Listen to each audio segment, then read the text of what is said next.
videos that will help you become a better person and live a fantastic life.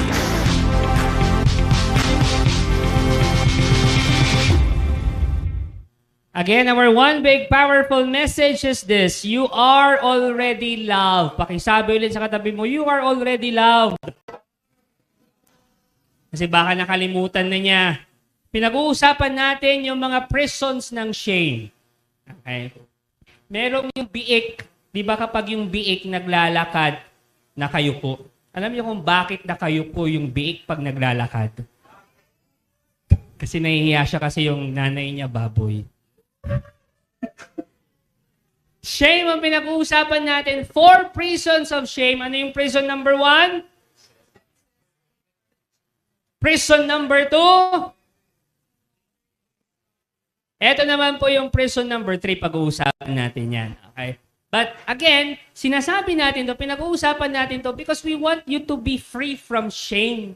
Alam ko, meron sa inyo dito, lahat tayo, meron yung sitwasyon sa buhay natin na nakagawa tayo ng kahihiyan or napahiya tayo, may shame sa buhay natin. And minsan hindi na tayo naka-move on doon. Nakakulong na tayo sa ganyan. So today, we want you to be free from this because God wants you to be free from shame. Prison number 3 is this, the blaming habit. Pakisabi nga, the blaming habit. Shame leads to blame. Yung kahihiyan na naramdaman natin, minsan nagli-lead yan sa pagsisisi. Sinisisi natin yung ibang tao. Yung sila Adan at si Eva, when the man fell doon sa Garden of Eden, they found others to blame.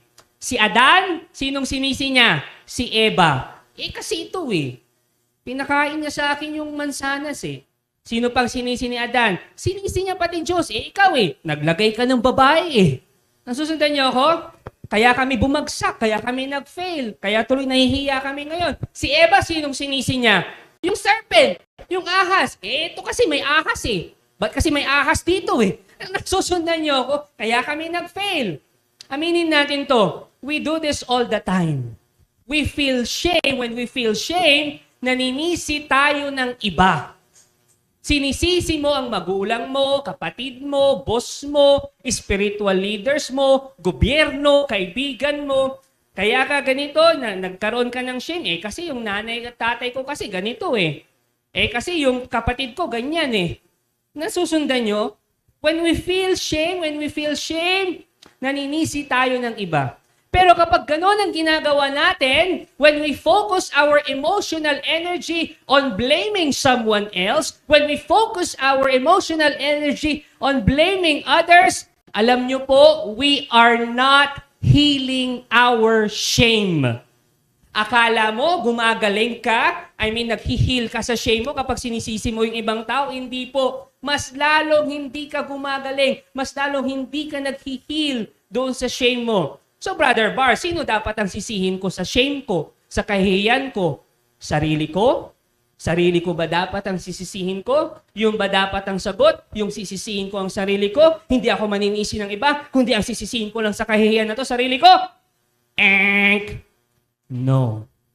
Self-blame is very different from taking ownership of one's mistakes and moving towards restoration.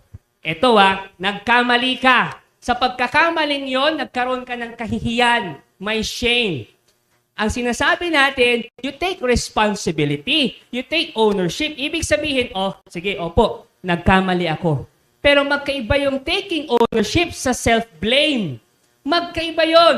Brother Bars, paano ko malalaman na self-blame yung nangyayari? Tanong nyo kung paano? Kapag paulit-ulit mong sinasabi sa isip mo ito, dapat hindi ko kasi ginawa yun. Dapat hindi ko ginawa ito. Kaya nangyari ito kasi ginawa ko to Dapat hindi. 1,000 times, 10,000 shitty mil na umiikot yan sa utak mo. Pag paikot-ikot yan sa utak mo, self-blame na yan. Yung linyang yon, dapat hindi ko ginawa ito. Nangyari tuloy ito. Self-blame yan. So para malaman ninyo yung kaibahan ng self-blame, doon sa, taking one's responsibility. Nagkamali ako. sige, inaamin ko, akin to.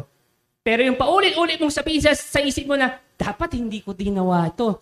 That is self-blame. Mga kapatid, tanong, kayo din ba? Have you fallen into self-blame? Halos lahat tayo, sinisisi mo ba ang sarili mo sa shame na yan? Dahil sa kahihiyan na yan? Sa nagawa mong mali? Dahil sa nagawa mong mali, nahihiya ka ngayon? Mga kapatid, listen to this. Palayain mo na ang iyong sarili. Be free. Instead of blaming yourself, take responsibility. Here's prison number 4. Baka dito kayo nakakulong. Tingnan niyo mabuti. The poison of isolation. Yung tipong may shame ka, baka dito ka naman nakakulong. The poison of isolation. Shame pushes us towards isolation. Di ba pansin nyo, kapag punong-puno ka ng kahihiyan, kasi may nagawa ka nga, di ba? Na mali or hindi maganda, siyempre mahihiya ka, punong-puno ka ng kahihiyan. Anong gagawin mo? Hindi ka magpapakita sa ibang tao. I-isolate mo ang sarili mo. Kapag ginawa mo yun, pinuputol mo yung kaisa-isa. Sabihin nyo nga, kaisa-isa. Pinuputol mo yung kaisa-isang source ng healing mo.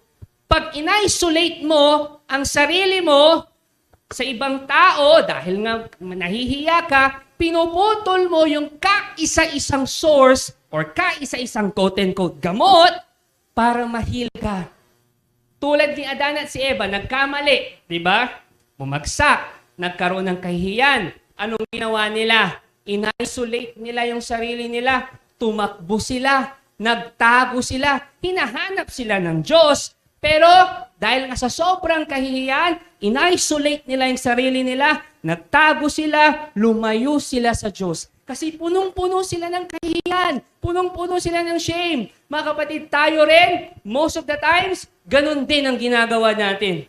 Yung tipong nakagawa ka ng mali, dahil sa maling yan, nahihiya ka na, anong gagawin mo? Lumalayo ka sa Diyos. Lumalayo ka sa community. Ayoko magpakita sa community. Ano naman ang sasabihin nila sa akin? Nasusundan niyo ako? Pero kapag ginawa mo yon, pinuputol mo yung kaisa-isang source o gamot para ma-heal ka sa shame mo. If you want, listen to this, huwag niyong palagpasin to. If you want to address your shame, if you want to heal your shame, you must do the very opposite. At ano yon? Huwag kang lumayo sa Diyos. Huwag kang lumayo sa spiritual community mo. Huwag kang lalayo kasi pag lumayo ka, kapag lumayo ka, napuputol mo yung kaisa-isang source ng healing mo. Lalo na pag lumayo ka sa Diyos. Yes, nagkamali ka. Yes, nahihiya ka sa ginawa mo.